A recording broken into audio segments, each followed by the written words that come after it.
अभी से पढ़ के हिंदी में 100 में 100 कैसे लाएं। हाँ मेरे भाई, अगर आपका भी सपना है हिंदी जैसे विषय में 100 में 100 लाने का तो वीडियो को अंत तक देखना, क्योंकि आज के इस वीडियो में आपको बताऊंगा कि कौन कौन से महत्वपूर्ण जीवन परिचय पढ़ने, पत्र लेखन, निबंध, खंडकाव्य, गद्यांश, पद्यांश, मतलब सब कुछ बताऊंगा कहां से कैसे पढ़ना है और कितना पढ़ना है। और अगर इतना पढ़ लिए तो हिंदी में आपको 100 में 100 लाने से कोई रोक नहीं पाएगा। पहले मेरे भाई याद रखना, आपको आपका टारगेट क्या है। क्या सच में आप याद रखना, क्या आप हिंदी में 98 नंबर लाना चाहते हैं, या हिंदी में आप 99 नंबर लाना चाहते हैं, या फिर मेरे भाई आप हिंदी में साधना की तरह 100 में 100 लाना चाहते हैं। और याद रखना, पिछले वर्ष साधना हमारी विजय बैच की बच्ची थी, आपके गुलशन भैया ने पढ़ाया, गाइड किया, और जो चीजें बताई, जो चीजें मैं आपको इस वीडियो में बताऊंगा, अगर साधना की तरह आप फॉलो करोगे तो मेरे भाई याद रखना हिंदी में 100 में 100 आप भी लेकर आने वाले हो।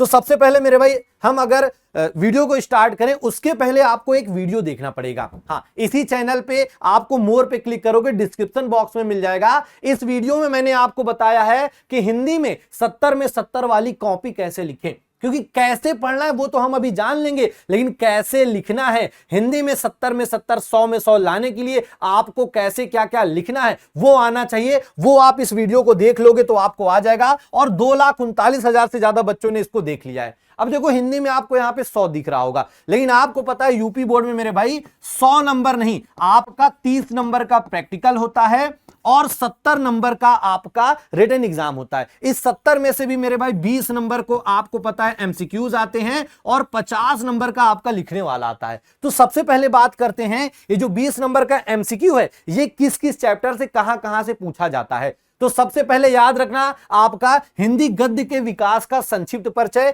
5 क्वेश्चन यहां से आते हैं, लेकिन आपको यहां से सब कुछ नहीं पढ़ना है। याद रखना, गद्य के विकास में सिर्फ और सिर्फ मेरे भाई आपको शुक्ल युग पढ़ना है, और आपको क्या पढ़ना है, आपको शुक्लोत्तर युग पढ़ना है। बस सिर्फ आपको ये 2 युग पढ़ना है, इसके अलावा कुछ मत पढ़ना। 5 में से 5 आपके आ जाएंगे। इसके बाद मेरे भाई पद्य के विकास की बात करें, यहां से भी आपके पेपर में 5 नंबर का आता है, और इसके लिए मेरे भाई 2 चीज आपको पढ़ना है।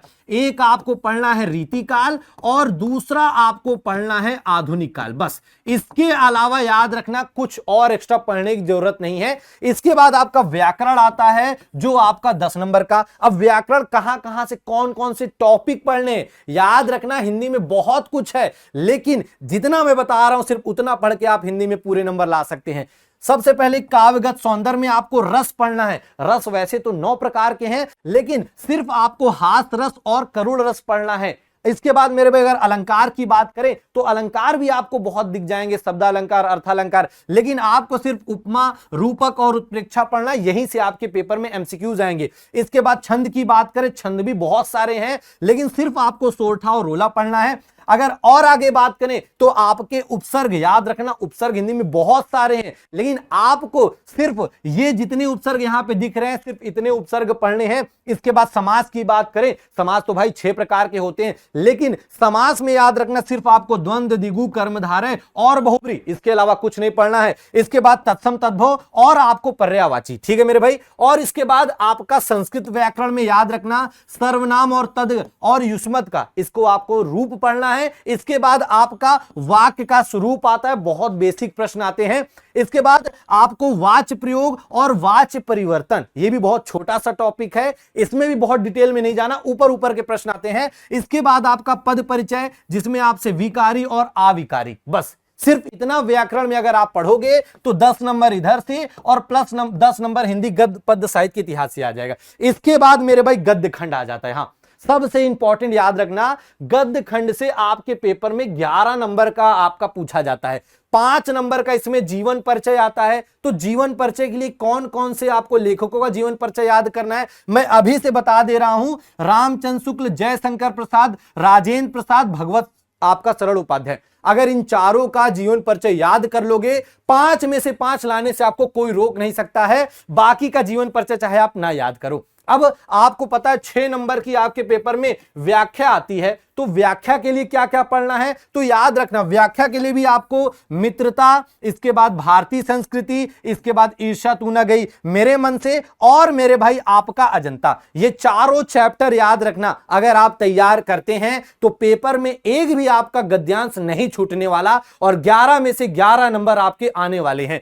इसके बाद मेरे भाई अगर आप पदखंड की बात करूं, यहां से भी 11 नंबर का पेपर में आता है। 5 नंबर का आपका आता है जीवन परिचय और आपका 6 नंबर की व्याख्या। तो जीवन परिचय में याद रखना 13 है, 13 के 13 नहीं याद करना आपको। सूरदास, तुलसीदास, रसखान, बिहारी, राम नरेश त्रिपाठी, मैथिली, सरलगुप्त और महादेवी वर्मा का, हाँ, इन सातों का जीवन परिचय अगर आप तैयार कर लेते हो, बाकी जो बचे हुए हैं इनका जीवन परिचय नहीं भी पढ़ोगे ना तो आपका काम हो जाएगा, क्योंकि पेपर में इससे बाहर नहीं आने वाला। अब व्याख्या के लिए भैया कौन कौन से चैप्टर हम अभी से ज्यादा फोकस करें, तो याद रखना सूरदास के पद हो गया, तुलसीदास का वन पद पर, रसखान का सवैया और कवित हो गया, बिहारी लाल का आपका भक्ति हो गया, राम नरेश त्रिपाठी का स्वदेश प्रेम हो गया। इसके बाद मेरे भाई याद रखना सुमित्रा नंदन पंत का चीटी, माखनलाल चतुर्वेदी का पुष्प की अभिलाषा, जवानी आपको याद रखना नहीं पढ़ना है, सुभद्रा कुमारी चौहान का झांसी की रानी की समाधि, और अगर इधर से आते हैं मेरे भाई तो आपका भाषा एकमात्र अनंत अशोक वाजपेयी। हाँ, और जितने टॉपिक बता रहा हूं इससे बाहर एक भी नहीं आएगा मेरे भाई। गुलशन भैया से पढ़ के ही हिंदी में 100 में 100 बच्चों का आता है तो आपका भी आएगा, लेकिन हाँ इतनी चीजें आपको पढ़नी पड़ेंगी। इसके बाद मेरे भाई आपका संस्कृत खंड आता है, याद रखना 14 नंबर के आपके पेपर में आते हैं, जिसमें से 5 नंबर का आपका श्लोक का अनुवाद आएगा और 5 नंबर का आपका गद्यांश का अनुवाद आता है। तो इसके लिए कौन कौन से चैप्टर पढ़ना है, अगर श्लोकों का अनुवाद पढ़ना है तो सबसे पहले मेरे भाई याद रखना जीवन सूत्राणी हो गया, अन्योक्ति विलासा हो गया, और बस ये दोनों टॉपिक अगर आपने पढ़ लिया तो 5 नंबर का जो आपका श्लोकों का अनुवाद आता है वो आपका क्लियर। अब इसके बाद 5 नंबर का आपका जो गद्यांश होता है उसका भी अनुवाद आता है, तो उसके लिए भी याद रखना आपको वाराणसी पढ़ना है, उसके लिए आपको भारतीय संस्कृति पढ़ना है, और उसके बाद इसके लिए मेरे भाई आपको प्रबुद्धो ग्रामीणा पढ़ना है। मतलब अगर आप ये 3 पार्ट पढ़ लेते हैं तो यहां से आपका गद्यांशों का अनुवाद, और ये 2 पार्ट पढ़ लेते हैं मेरे भाई तो आपका श्लोकों का अनुवाद, यानी 10 नंबर आपके क्लियर। अब इसके बाद 2 नंबर का आपका एक श्लोक लिखने के लिए आता है, मैं अभी आपको 3 श्लोक इसी वीडियो में बताऊंगा, वो 3 श्लोक याद कर लेना, 2 नंबर वो आपके और फिक्स हो जाएंगे। इसके अलावा मेरे भाई याद रखना 2 नंबर का आपका अति लघु प्रश्न आते हैं, तो अति लघु प्रश्न के लिए आपको सभी पार्ट पढ़ने पड़ेंगे। और एक चीज और, जिन पार्ट को मैंने सर्कल नहीं किया है कि भैया इस पार्ट से कुछ नहीं आएगा, तो याद रखना उस पार्ट से कुछ नहीं आता है, ठीक है। इसके बाद मेरे भाई आपके पेपर में आप सभी को पता है 3 नंबर का आपका खंडकाव्य आता है। हाँ, खंडकाव्य में भी आपको जो भी आपके जिले का खंडकाव्य है उसका सिर्फ आपको चरित्र चित्रण तैयार करना है। ये देखो, अगर आप इन जिलों के हैं तो मेरे भाई आपको मुक्ति दूत खंडकाव्य तैयार करना है, अगर आप इन जिलों के हैं तो आपको ज्योति जवाहर, अगर आप इन जिलों के हैं तो अग्र पूजा, और अगर आप इसको स्क्रीनशॉट ले लो कि जो भी आपका जिला है उस जिले के हिसाब से आपको क्या करना है, अपना खंडकाव्य तैयार करना है। और याद रखना पेपर में 9 के 9 खंडकाव्य दिए होंगे, लेकिन आपके जिले का जो खंडकाव्य है उस एक खंडकाव्य को आपको पढ़ना पड़ेगा, उस एक खंडकाव्य को लिख के आना है, तब जाके आपको पूरे नंबर मिलेंगे। किसी और जिले का खंडकाव्य लिख दोगे ना तो नंबर आपको नहीं मिलने वाले हैं, ठीक है मेरे भाई। इसके बाद आ जाता है आपका सबसे इंपॉर्टेंट आता है पत्र लेखन, जो आपका 4 नंबर का आता है, और निबंध मेरे भाई आपका 7 नंबर का। वैसे तो बहुत सारे निबंध, बहुत सारे पत्र लेखन है, लेकिन आपके लिए मेरे भाई आपके गुलशन भैया ने ये आपको इसी वीडियो के डिस्क्रिप्शन बॉक्स में ये पत्र लेखन वाला वीडियो मिल जाएगा, जिसमें मात्र मैंने 6 पत्र बताए हैं, और यही पत्र जैसे मैंने बताया है पेपर में आएंगे भी, और यही आप लिख के आओगे तो 4 में से 4 नंबर मिलेंगे। और 1,75,000 बच्चों ने देखो अभी तक इसको देख भी चुका है। सेम इसी तरह निबंध की बात करूं तो इसमें भी 1,46,000 बच्चों ने देखा है, और यहां पर मैंने सिर्फ 13 निबंध बताए हैं, और इन 13 निबंध को याद कर लोगे तो इसके बाहर आपके पेपर में कुछ भी नहीं आने वाला है। और ये दोनों वीडियो आपको डिस्क्रिप्शन बॉक्स में मिल जाएगी, लिंक देख लेना, तैयार कर लेना, और इधर उधर मत भटकना। अब आपको लग रहा है सर इतना डिटेल में आपको कैसे पता है? मेरे भाई उत्तर प्रदेश के सबसे बेहतरीन टीचर, हिंदी में इकलौते टीचर जो 100 में 100 दिलाए हैं, उनसे पढ़ रहे हो तो कुछ तो भाई थोड़ा सा ना। अब इसके बाद मेरे भाई आपका संस्कृत खंड में याद रखना कंठस्थ कोई एक श्लोक आपके पेपर में आता है, लेकिन ये 3 श्लोक मैंने आप लोगों के लिए लिखे हैं। ये 3 श्लोक आपको याद करना है, और पेपर में कोई एक लिख के आना, 2 नंबर आपका वहीं से क्लियर हो जाएगा। इसके बाद मेरे भाई ये देखो, यहां पे मैं प्रूफ, मेरे भाई ये प्रूफ इसलिए दिखा रहा हूं कि जो टीचर आपको बता रहा है कि हिंदी में 100 में 100 आपको कैसे लाना है, उसके द्वारा पढ़ाए गए बच्चों का हिंदी में 100 में 100 आया है, क्योंकि ये हो चुका है और आप भी ये कर सकते हैं। अच्छा, कमेंट करके बताओ ऐसा कौन कौन स्टूडेंट है जो इस वर्ष 2027 में हिंदी में मुझे 100 में 100 ला के दिखाएगा और जितनी चीज बता रहा हूं सब कुछ फॉलो करेगा।